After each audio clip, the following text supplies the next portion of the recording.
పోరాటాలు త్యాగాల చరిత్ర గల ఏఐటీసీని సింగరేణి ఎన్నికల్లో భారీ మెజార్టీతో గెలిపించాలని ఆ యూనియన్ అధ్యక్షులు వాసిరెడ్డి సీతారామయ్య కార్మికులను కోరారు.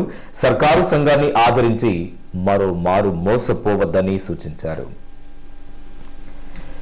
ఎన్నికల ప్రచారంలో భాగంగా సోమవారం వివిధ గనులు డిపార్ట్మెంట్లను సందర్శించారు.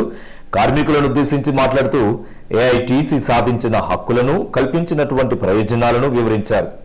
ప్రభుత్వ అనుబంధ సంఘాలను గెలిపిస్తే కార్మిక సమస్యలపై నిలదీసే పరిస్థితి ఉండదని, గత టీబీజీ కేసు వ్యవహార శైలి ఇందుకు నిదర్శనమని సూచించారు. ప్రస్తుతం కాంగ్రెస్ పార్టీ అధికారంలోకి వచ్చిన నేపథ్యంలో ఐఎన్టీసీని ఆదరిస్తే కార్మికులకు మళ్లీ కష్టాలు తప్పవని హెచ్చరించారు. పోరాటాలు త్యాగాలకు వెనుకాడకుండా కార్మికుల శ్రేయస్సే ధ్యేయంగా ముందుకు సాగే ఏఐటీసీకి కార్మికులంతా అండగా నిలవాలని కోరారు. చుక్క గుర్తుపై ఓటు వేసి ఏఐటీసీని గెలిపిస్తే మేనిఫెస్టోలో పొందుపరిచినటువంటి 48 అంశాలను బాధ్యతగా అమలు చేయిస్తామని హామీ ఇచ్చారు.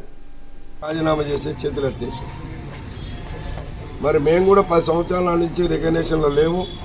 కానీ ఏఐటీసీ ఎప్పుడు రాజీనామాలు చేసి ఎవరు పోలేదు, ఆఫీసులు తాళాలేదు.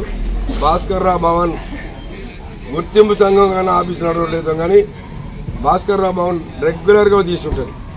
అనేక కార్మికుల సమస్యల మీద మాట్లాడుతూ ఉంటాం. కాబట్టి మన యూనియన్ గెలిచినా ఓడినా కార్మికుల పక్షాన ఉండే సంఘం ట్రేడ్ యూనియన్ మనది. వాళ్ళు ఏంటంటే గవర్నమెంట్ ఉంటే ఉంటారు, లేకపోతే పోతారు. మేము ఆనాడే చెప్పినాం. ఐఎన్టీసీ కూడా అంతే. 10 సంవత్సరాలు కాంగ్రెస్ పార్టీ ఓడిపోయిన తర్వాత ఐఎన్టీసీ అని చెప్పి వచ్చిన లీడర్ ఒక్కళ్ళు లేరు.